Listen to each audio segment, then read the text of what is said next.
Добрый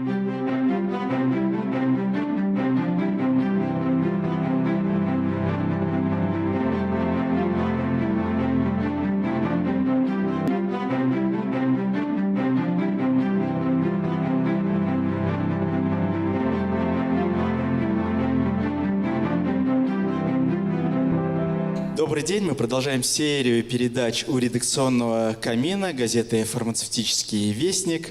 Сегодня у нас в гостях Елена Анатольевна Максимкина, директор департамента лекарственного обеспечения и регулирования обращения медицинских изделий Министерства здравоохранения Российской Федерации. Добрый день. И также участвует сегодня обозреватель газеты «Фармацевтический вестник» Полина Звездина. Елена Анатольевна, наш первый вопрос в этой передаче всегда о том, что произошло и что будет. Да? Хотелось бы его немножко сконцентрировать и спросить, какие новеллы в этом 2016 году мы можем ожидать от министерства, от вашего департамента, что большого пройдет, какие цели перед вами в этом году стоят? Ну, я думаю, что особых мы глобальных таких уж новелл в этом году не предвидим, потому что глобальные новеллы были сделаны еще 3 года назад. И основными новеллами является именно качественное улучшение и продвижение к тому, что было сделано уже в предыдущее трехлетие, то есть были внесены поправки в законодательство. Основной наш закон об обращении медицинских изделий было принято, если все помнят, постановление 871, которое касается правил формирования перечня жизненно необходимых и важнейших лекарственных препаратов. В этом году, пожалуй, такую основную новеллу мы рассматриваем в рамках нашей новой интеграции, это Евразийского экономического пространства, поскольку часть функционала в области полномочий по разработке нормативно-правовых актов переносится в целом для стран новой интеграции. Вот в связи с этим это основные новеллы. Если говорить о том федеральном законодательстве, с которым непосредственно департамент сталкивается, то у нас, Герман, единственное, пожалуй, такое основное поручение, которое осталось, это связанное с централизацией закупок по препаратам для лечения ВИЧ-инфекции, туберкулеза и гепатита С. Все остальное – это действительно развитие уже той регуляторики, о которой говорят эксперты, что она должна становиться качественнее, лучше и прозрачнее. Ну вот как бы в рамках вот этого развития одно из больших событий – это что мы с вами оказываемся постепенно, начиная с этого года, в ЕАЭС. Да? В том числе это касается фармацевтического рынка. Ваши прогнозы, ожидания, планы по открытию единого фармацевтического рынка на все страны члены Союза – этот год это или это не этот год, и в каких рамках вы ожидаете это произойдет? Ну, на самом деле, вот уже являясь как бы членом рабочей группы, я могу сказать, что, наверное, мы не совсем еще понимаем значимость той интеграции в отношении рынка лекарственных препаратов, которая нам дает возможности новая наша сообщность. Дело в том, что рынок, чтобы заработал в полной мере, для этого много составляющих должно быть. Это не только разработка нормативно-правовых актов, но еще и процессуальная их возможность реализации.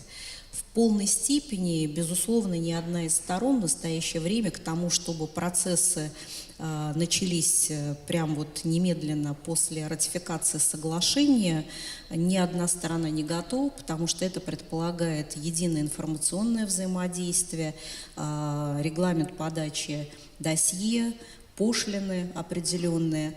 Не все, кстати, будет так просто, потому что те, кто внимательно следит за становлением новой интеграции, и те, ратующие за то, чтобы процесс выхода на рынок лекарственных препаратов ускорялся, этого явно не произойдет, потому что по процедурам, будь то децентрализованная подача или взаимное признание, предполагает еще и согласование экспертных заключений.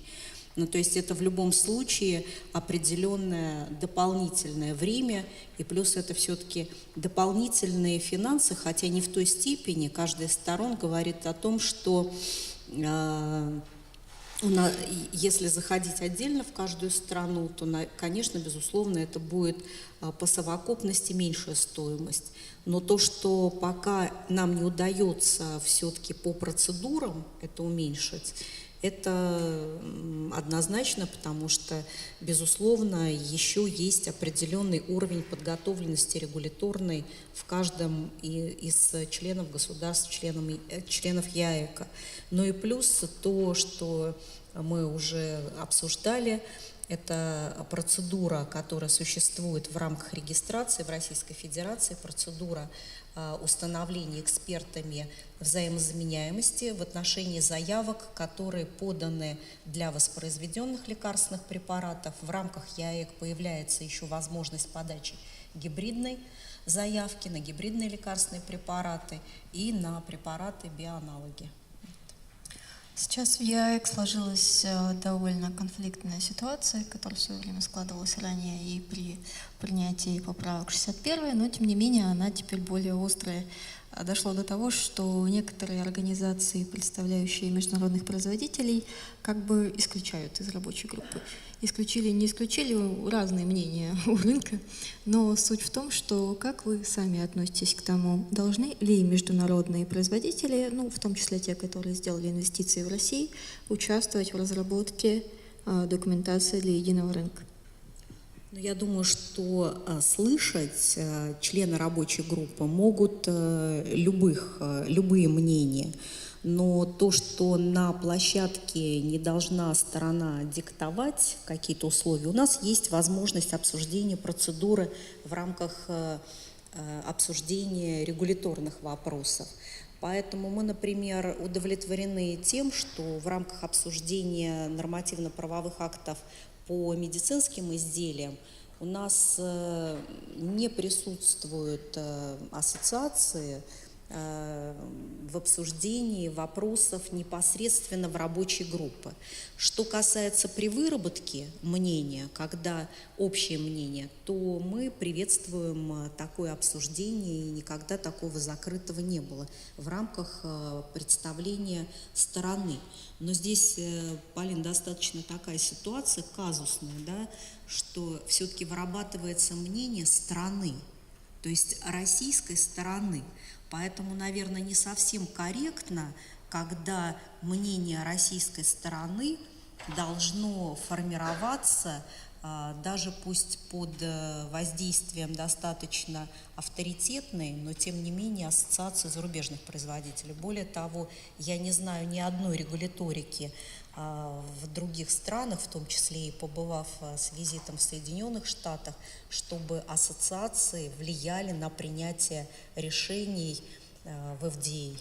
Поэтому, наверное, это правильно, что не всегда, может быть, излишняя такая опека данных нормативно-правовых актов, она привела, может быть, и к тому, что вплоть до таких решений довольно-таки жестких были приняты. Если вернуться к 61-му, по-моему, все еще остались подзаконные акты не принятые, да? Как сейчас обстоит с ними ситуация, что еще осталось и сколько на это вы отводите времени?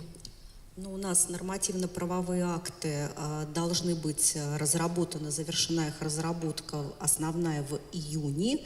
Это касается тех, которые у нас до настоящего времени некоторые не в полной степени были приняты, потому что мы старались максимально гармонизировать нормативно-правовые акты, которые разрабатываются в рамках Евразийского экономического союза, и те, которые бы работали на национальной процедуре, потому что все прекрасно понимают, что до 2025 года есть такой переходный период, когда можно будет, если мы не выходим на общий евразийский рынок, остаться в рамках одной страны, Российской Федерации, и по национальному своему законодательству в течение 5-летнего периода проводить регистрацию, потому что потом еще период есть приведения досье в соответствии с требованиями нормативно-правовой базы Евразийского экономического союза. Поэтому мы старались, чтобы это было максимально гармонизировано. У нас уже часть нормативно-правовых актов приняты, и единственное, наверное, то, что под большим вниманием от всего сообщества остаются, это, конечно, важные достаточно нормативно-правовые акты, касающиеся формата общетехнического документа, который в настоящее время завершается только его обсуждение. Там в том числе это касается и отдельных видов экспертиз, но к июню вся процедура будет полностью завершена. Вот, а если немножко в другую плоскость уходить в нашем разговоре и вспомнить интернет-аптеки. Да, это будет у нас еще по этому поводу, я думаю, немало дискуссий и разговоров, но, как мы помним, во второй половине прошлого года те интернет-аптеки, что существовали, они в некой такой стадии лимба оказались, то есть когда вроде они есть и вроде их нету, какие-то должны быть, какие-то не должны быть. И потом всему этому, всей этой ситуации был придан определенный дополнительный импульс. Герман Клименко стал советником президента по вопросам развития интернета во всех его, так сказать, составляющих. И как бы в нескольких дискуссиях, в нескольких посылах от власти к рынку, так скажем, прозвучали уверения и определенная позиция того, что интернет-аптеки обязательно будут, принимая во внимание географическую распространенность нашей страны, наличие малых городов и трудности с организацией розничного лицензированного бизнеса в этих городах, прежде всего экономическую, логистическую и прочие сложности. Поэтому с этой точки зрения объективно интернет-аптеки и интернет-доставка должны быть. Параллельно в это же время, собственно говоря, и Минздрав, и другие ответственные за это государственные органы ввели совершенствование законодательства, которое бы позволило этот бизнес вести в более регулируемом, так скажем, русле. Что-то вот, какой-то прогресс там есть, что-то меняется с точки зрения Минздрава, или вот, как позицию, которую заявили во второй половине прошлого года Росздравнадзор, Минздрав, примерно в том же направлении вы и движемся. Какая-то корректировка есть в работе? Ну, то, что ровно в конце прошлого года все видели законопроект, который разместило министерство на сайте, ровно в том русле мы и остаемся. Но у нас лекарственные препараты – это не информация, которая может просто по проводам, да, распространяться. Это в любом случае объект материальный, и он в любом случае должен попасть до потребителя. Аптечных организаций, да, достаточно, может быть, в таком полноценном виде, в труднодоступных сельских районах не столь много, но тем не менее это ответственность органов исполнительной власти организовать таким образом, чтобы эти организации были. То есть они в любом случае должны носить стационарный характер. Мы действительно не закрылись от того, что есть интернет-услуга, возможность предложения дистанционным способом лекарственного препарата. Но такую возможность должны иметь только те аптечные организации, которые имеют специалиста, которые имеют лицензию на обозначенный вид деятельности, которые бы подтвердили, что лекарственные препараты надлежащим образом хранились, что они доставлены были надлежащим образом. Кроме того, это гарантия как раз отсутствия возможности фальсифицировать или ввести контрафактные лекарственные препараты. То есть тут есть очень много точек пересечения, что все-таки лекарственный препарат – это товар особого вида. И если мы возьмем практику даже международную, то мы видим, какие существенные ограничения имеет интернет-торговля, как просто заявляемая возможность потребителю узнать из дополнительного источника где препарат представлен, по какой стоимости, сравнить это в интернет-пространстве. Мы готовы еще обсуждать такую услугу, как доставка. Вы видите, что у нас определенным образом появилось понятие самого продажи дистанционным способом, то есть это погружено. Кроме того, есть необходимость определенным образом регистрировать сайт, чтобы можно было действительно подтвердить его легальность деятельности. И, безусловно, конечно, я думаю, что больше всего бизнес-сообщество будет интересовать возможность доставки, то есть каким образом доставить, особенно это касается рецептурных лекарственных препаратов, потому что возможность даже почтовой доставки, исключающейся, это просчитано, это огромные риски. С этой проблемой Соединенные Штаты в свое время столкнулись, и они именно заявляли о том, что сейчас как бы не знают, как разрулить эту проблему. Ну, то есть, выпустив единожды джин из бутылки, очень трудно его загнать обратно. Поэтому то, что будет, безусловно, давление, то, что все считают прибыли, это безусловно, но мы не считаем прибыли за бизнес, мы считаем риски, которые может нести население. То есть мы видим уже определенные риски, связанные с интернет-торговлей в отношении биологически активных добавок, да, и какой негатив это появило, воздействие, да, повлияло на то, что потребитель получает. И нам не хотелось бы, чтобы эта тема звучала в отношении рынка достаточно рискового. Поэтому в какой степени это будет развиваться, безусловно, это должно быть, но это должно быть очень взвешенно. Все по тому же принципу, Герман, не навреди. Про принцип «не навреди». По вашему мнению, вообще развитие каких-либо инициатив, связанных с интернет-торговлей лекарствами, способствует ли появлению давно забытых инициатив о продаже лекарств в супермаркетах? Ну, я просто не готова, чтобы сейчас прям эту тему обсуждать, да, она, безусловно, постоянно выходит на определенный первый план. Есть много желающих, чтобы лекарственные препараты появились в торговых точках не таким образом, как они сейчас там присутствуют. Мы сейчас с вами берем любой супермаркет, и заходя в него, мы видим помещение, которое имеет лицензию, которое имеет сотрудников, которые имеют специальное образование, могут осуществить консультационную поддержку. Такое поручение от правительства у нас есть, оно не закрыто.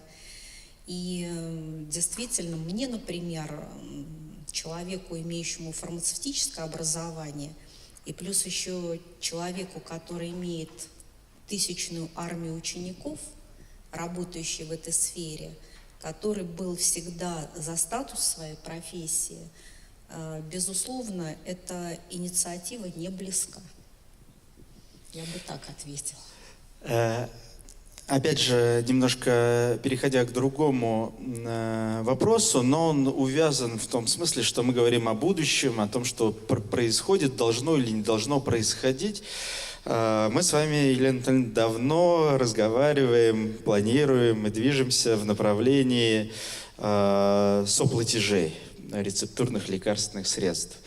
Как бы уже несколько раз обсуждались вопросы пилотных. По итогам этих пилотов должна быть принята определенная модель, которая должна быть воплощена. Конечно, в нынешнем развитии экономического состояния страны, а значит и государственных бюджетов, доступных для той или иной программы, с этим об этом можно говорить там аккуратнее, но все-таки сам по себе факт, когда закончатся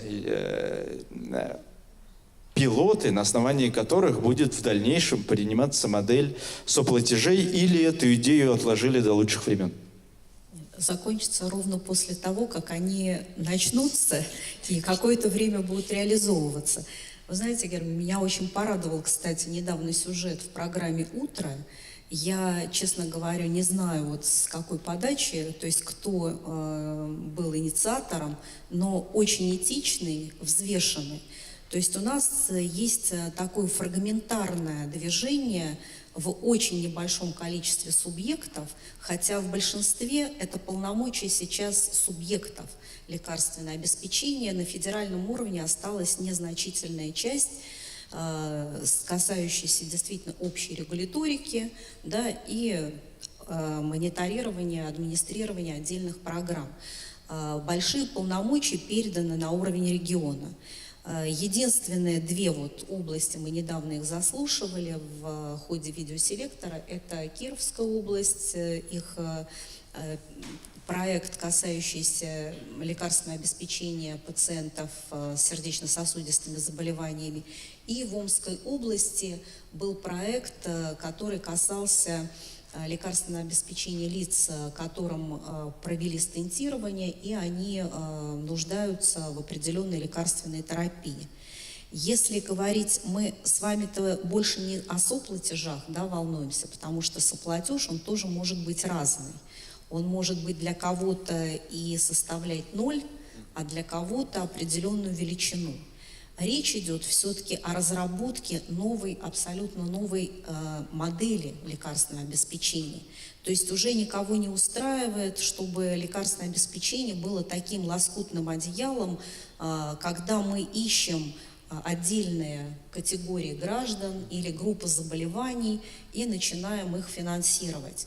Речь идет в целом о любом гражданине Российской Федерации, что в случае необходимости он имеет право получить лекарственный препарат. Размер возмещения он обсуждаем. Что на сегодняшний день, к чему мы приходим? Мы готовы будем в ближайшее время предложить сообществу проект новой модели лекарственного обеспечения на примере детского населения до 18 лет. К чему мы пришли однозначно? То, что должно быть обязательно амбулаторный сегмент лекарственного обеспечения добавлен в программу обязательного медицинского страхования, но это с точки зрения и администрирования гораздо проще, поэтому самое сложное будет определить вот этот размер необходимых средств на платеж, соплатеж, то есть вот эти модели отыграть. Почему детское население? Потому что разные заболевания, да, разные, то есть и достаточно просто администрировать по учету группы, не создавать какие-то дополнительные регистры. То, что это будет, безусловно, счетное число позиций, скорее всего, мы будем ориентироваться именно на препараты из перечня ЖНВЛП, те, которые идут в амбулаторный сегмент. Ну и понятно, что поскольку у нас группа населения до 18 лет, там разные, как сугубо детские, педиатрические формы, так и все остальное. То есть это тоже понятно.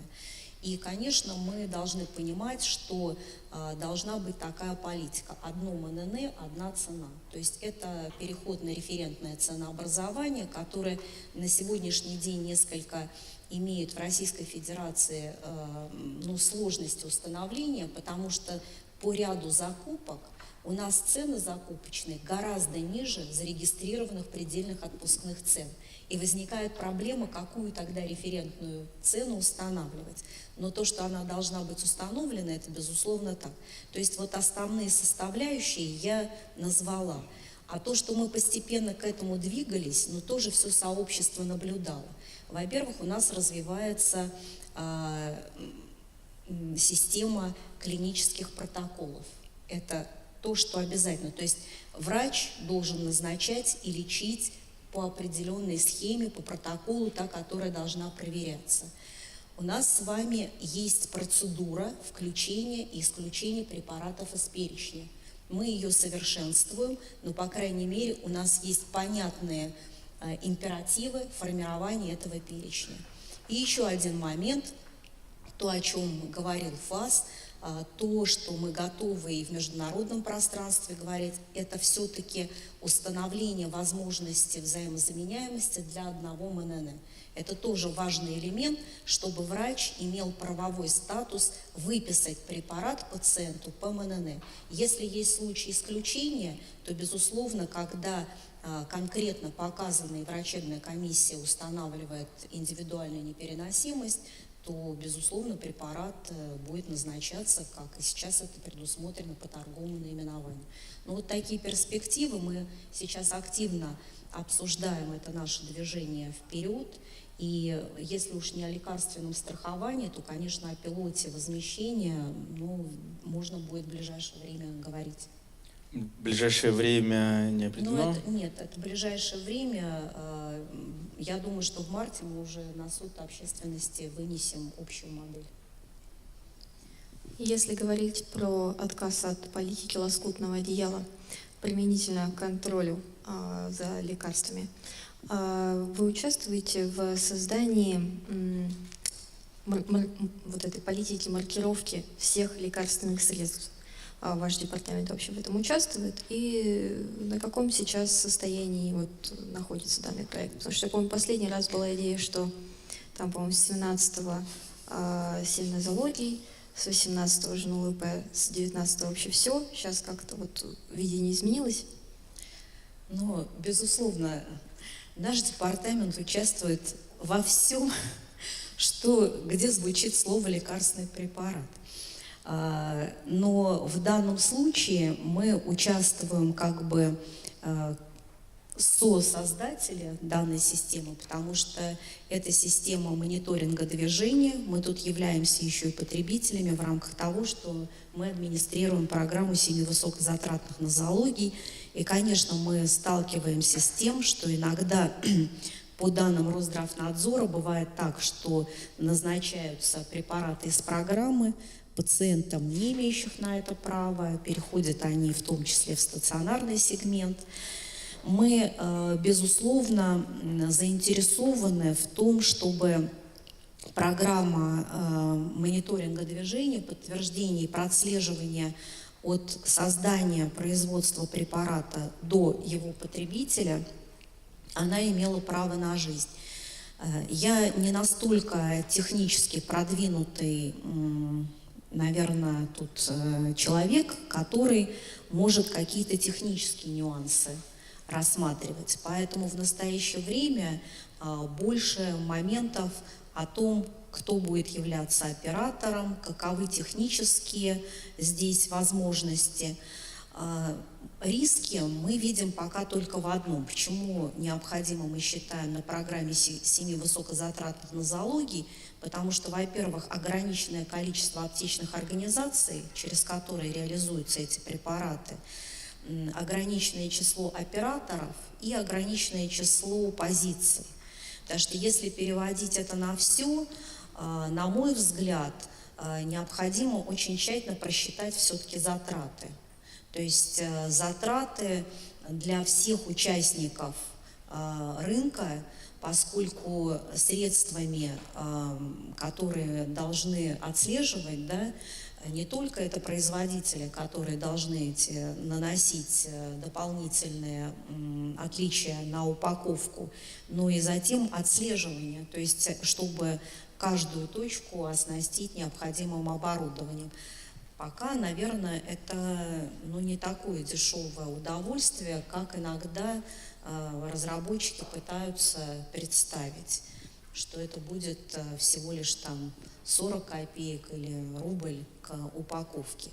Поэтому, безусловно, я считаю, это правильное направление, по нему нужно двигаться, но внимательно изучать.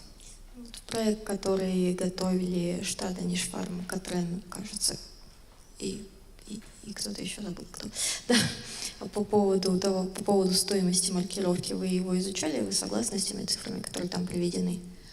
Что касается изучения проектов, то уже изучают непосредственно специалисты, которые больше в этом понимают, эту стоимость, могут оценить, действительно это так или не так. Но я думаю, что сами компании просто могут сказать, учитывалось или не учитывалось. И я, честно говоря, не видела вот эти просчеты как бы компаний, чтобы мы разбирали непосредственно, ну, может быть, просто лично сама не участвовала, может быть, они рассматривались. У нас создана в министерстве группа, есть дорожная карта, по которой работает ведомство во взаимосвязи, потому что это комплексная программа с Минкомсвязи, с Минпромторгом, с Минэкономразвития по данной тематике. И на совещаниях это рассматривается. Я, к сожалению, не могу на всех совещаниях быть. Сейчас важным моментом является еще и погружение в нормативно-правовое основание разработки этой программы. Поэтому одно из таких первоочередных мероприятий, вот, наверное, о чем и Герман сказал, новелла в законодательстве, но это вот новелла в законодательстве, это 61-й закон по маркировке при движении. Спасибо большое, Елена Анатольевна. Я бы хотел напомнить, что это была передача у редакционного камина. Сегодня в гостях у нас была директор Департамента лекарственного обеспечения и регулирования обращения медицинских изделий Министерства здравоохранения Российской Федерации Елена Максимкина. Спасибо большое.